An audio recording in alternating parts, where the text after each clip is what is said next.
পশ্চিমবঙ্গ রাজ্য সরকারি কর্মচারীদের জন্য একটা বেশ ভালো খবর আছে, আর তা হল 2016 থেকে 2019 সালের যে বকেয়া ডিএ ছিল সেটা অবশেষে দেয়া হচ্ছে।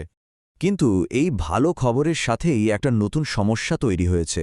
অনেকেই যখন নিজের জিপিএফ অ্যাকাউন্ট চেক করছেন দেখছেন কোনো আপডেটই নেই, আর এটা নিয়ে স্বাভাবিকভাবেই একটা চিন্তা তো হচ্ছেই।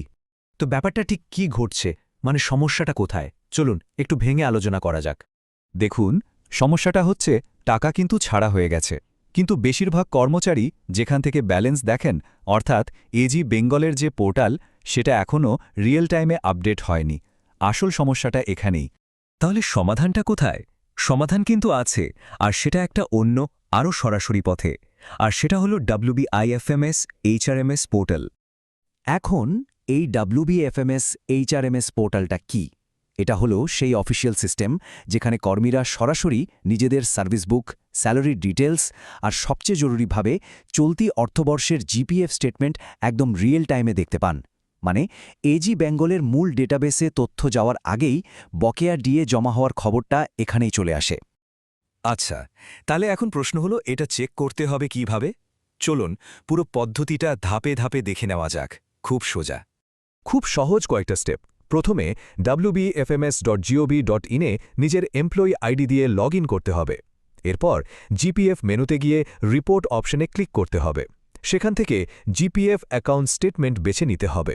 তারপর ফিনান্সিয়াল ইয়ার বা অর্থবছর সিলেক্ট করতে হবে, আর শেষে স্টেটমেন্ট টাইপে ডিটেল স্টেটমেন্ট সিলেক্ট করে জেনারেট রিপোর্টে ক্লিক করলেই কাজ শেষ। এই সহজ 6টা ধাপ ফলো করলেই হাতে চলে আসবে পুরো ডিটেল স্টেটমেন্ট। এখানে একটা কথা কিন্তু মাথায় রাখতেই হবে। সবচেয়ে গুরুত্বপূর্ণ পয়েন্ট হল ফিনান্সিয়াল ইয়ার বা অর্থবর্ষ বেছে নেওয়াটা। যেহেতু টাকাটা চলতি অর্থবর্ষে জমা হয়েছে, তাই আগের কোনো বছরের স্টেটমেন্ট দেখলে কিন্তু এই লেনদেনটা চোখে পড়বে না। বেশ, রিপোর্ট তো জেনারেট হলো। এখন টাকা যে সত্যিই জমা হয়েছে তার প্রমাণ হিসেবে ঠিক কি দেখতে হবে, চলুন এবার সেটা দেখে নিই। স্টেটমেন্টটা হাতে পেলে দেখবেন সেখানে দুটো আলাদা লাইন থাকবে।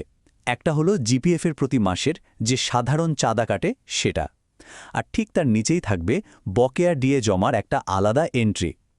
খেয়াল করে দেখবেন এই এন্ট্রিটার পাশে একটা নিজস্ব ভাউচার নম্বরও দেওয়া থাকবে।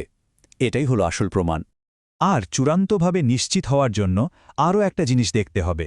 দেখুন, ইন্টারেস্ট এফেক্টিভ বলে একটা তারিখ থাকবে, সেটা 1 মে 2026 দেখাচ্ছে কিনা। এটা দেখার মানেই হলো জমা হওয়া টাকার ওপর সুদও চালু হয়ে গেছে।